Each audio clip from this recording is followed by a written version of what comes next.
Hey guys, welcome back to my YouTube channel. This is your girl Mombi and this is the Hype Drive. This is the baddest channel where we'll be laying things down like an age controller. Who has read about this babe called Shakila, the 19-year-old babe? She is actually breaking the internet. Anyway, that is not why I'm here. Sell your market, baby girl. Where you are selling it, sell it. Guys, let me take you back to the life struggles.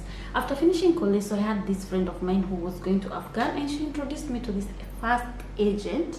That she was a very nice lady. It's somewhere along Givenchy, and she promised to get me a job that is in Dubai. It was one of the 5-star hotel, and we agreed on everything. And I paid 120. I went for medicals, everything. So the D-day came. Siku ya kuenda airport. This one I'm going to laugh.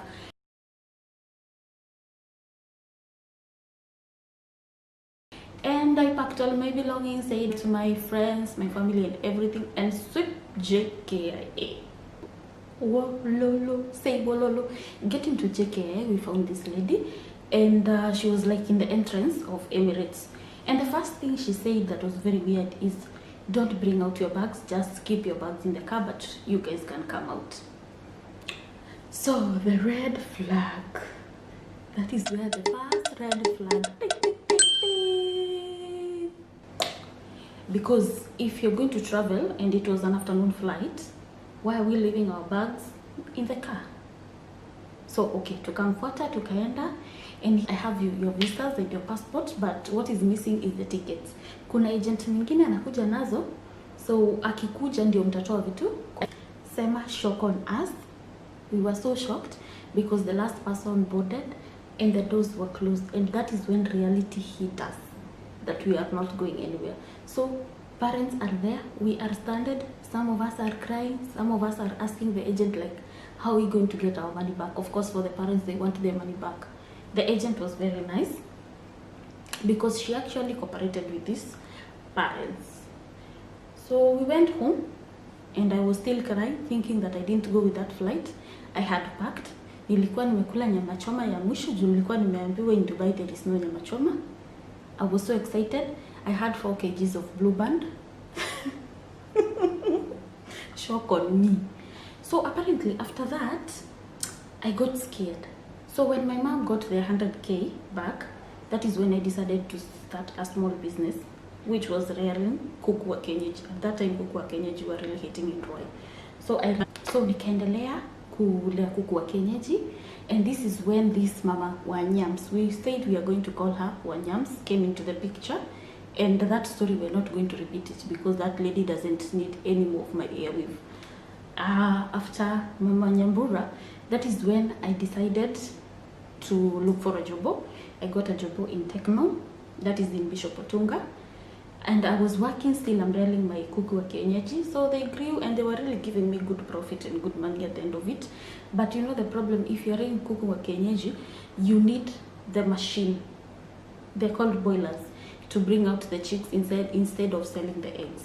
So nikaendelea, and you know I've given up ile reality, really giving it up. I'm really giving it up. Kabisa, I gave up on traveling, I gave up on Qatar, I gave up on Dubai, I gave up on everything. So maisha yangu nilikuwa nimefocus ni Kenya, nimepata job Techno, hizi ni kuku na lea.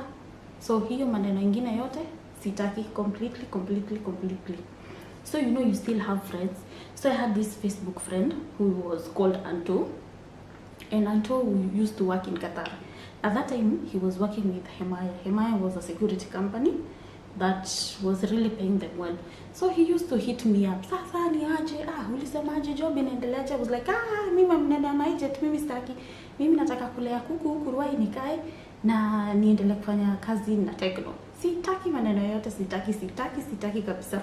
You know the way that you hear agents and you're like, you're shivering. 2 agents, one's a con and the other one was supposed to take me somewhere that I don't even know. So hiyo time ilikuwa nimeingiza baridi kabisa. And he used to call me like every time, Jackie, go and see this lady. So one day when he called me, it was lunchtime, he called me and told me, Jackie, this lady is really bringing people to Qatar, and that one I have a testament, and you don't have to pay her anything until you see the visas and everything. I was still not there. So hii pressure ya Anto ikakuwa so much. Nilikuwa decide kwenda ku have lunch Roosters. So hiyo siku nikampigia nikamwambia niaje nipatie hiyo number, and he sent me the number. So I called this mama and she told me ni office yangu iko karibu na Homeland Thika Road, kwa hivyo unaweza kuja. But where she rubbed me wrong is where she told me unaweza tumia tu gari yoyote yenye inakuja Thika Road, kama itapitia Thika Road itakuweka Homeland. So I was thinking like, if she's this rude over the phone, what if I meet her face to face? I brushed it off, nikaenda lunch, tukamaliza lunch with my friends. So kumaliza lunch nikajipatia nguvu. Kwani ni gani? Mpaka kwa Sarah, she's called Sarah. Tukaenda, tukaongea, nikamwambia zile vitu zote nipitia na mimi naogopa kabisa. Akaniambia mimi nitakupeleka through a smooth process mpaka usikie kama uko sawa. Akaniambia zile job ako nazo, na akaniambia ana expect interviews like next week. So nikamwambia ni sawa, nikatolesha picha nikampatia ofisi yake, and I gave her my documents kama kawaida, the things we do with agents. Haya, nikaenda home. So nikaenda nikarelax. I didn't even tell my mama till nimetoka kuona agent, kwa sababu hiyo ingekuwa kisirani kubwa sana. Nikakaa like a week. That is when she hits me up, akaniambia niko na interview nyingine, it's a Skype interview. Unajisikia unaweza kama mbona unasikiaje? Nikamuuliza ni job gani? Akaniambia ni job ya security, it's called Qatar Security Service, QSS in short. Nikamwambia ni sawa, wanalipa pesa ngapi? Wanalipa hivi na hivi na hivi na iko Qatar. Nikamwambia ni sawa. Immediately Anto, hivi na hivi umeshasikia kampuni inaitwa hivyo? You know you are really scared. Unajua kampuni inaitwa QSS nini? And Anto tells me hiyo kampuni iko na ina recruit watu na wanalipanga vizuri na wanatreatingi pia watu vizuri, especially madem. Kamwambia sawa. Hiyo siku asubuhi nikaenda interview, ilikuwa Skype interview. So jioni akanipigia, so Sarah akanipigia, akaniambia umepita interview. Nikamwambia nimepita. Akaniambia kesho asubuhi contact nitakutumia usome, alafu niambie venye utasikia. Nikasoma contract. I was so impressed. Ilikuwa na Kizungu, ilikuwa na details zote, iko na mpaka phone number za hiyo kampuni, email address. So nikaona hii ni something legit, nikasign, alafu nikascan yes Sarah back. So akachukua, akanicall, akaniuliza unajua kutrack visa yako online? Nikamwambia kweli zina track wangu? Akaniambia visa huwa zina track wangu. Utaingia kwa hii email ya Qatar MOI, uweke passport number yako, so ikiwa in process utaona, ikitoka utaona. Nikamuuliza na Sarah, ikitoka itakuwa na Kiarabu ama itakuwa na Kizungu? You know, the first one was in Arabic, fluent Arabic. I don't know Arabic, I can't read Arabic. So akaniambia this one will be in English, you will understand everything, you will understand even your job description.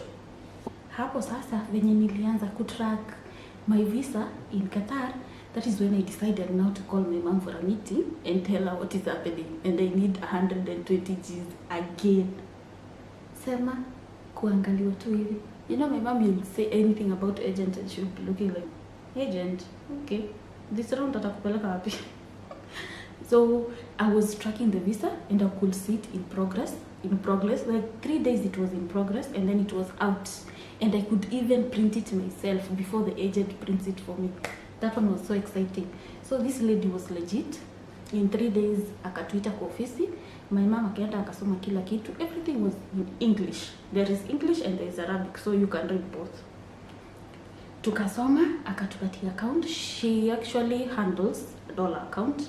So unaenda tao, unamwekea pesa kwa account, alafu unamrudishia slip, ana sign. Aya, ticket within actually 4 days everything was done. 3 days the visa was in progress, ikatoka. The 4th day ticket zilikuwa ready na tunaenda, and I'm actually flying with the same Emirates. Flying with the same Emirates. I was so happy. So nikakuja Qatar. Hiyo ni job yangu ya kwanza. So I was successful using, I will leave this lady's detail down in the description box. She's called Sarah and she runs an agency called Everlast. Inaitango Everlast. Guys, I will leave all the details about Sarah and the Everlast agency in my description box. Feel free to ask her any questions. I really trust her with everything. You can inbox her, you can follow her on Facebook. It is Everlast Recruiting Agency. And I will do another video on how I transferred my previous job to another job, to this job that I'm doing right now. Now I'm working with Doha Metro. Please don't forget to like, subscribe, hit the notification bell, so every time I put up a video, you will be notified. Until next time, bye bye guys.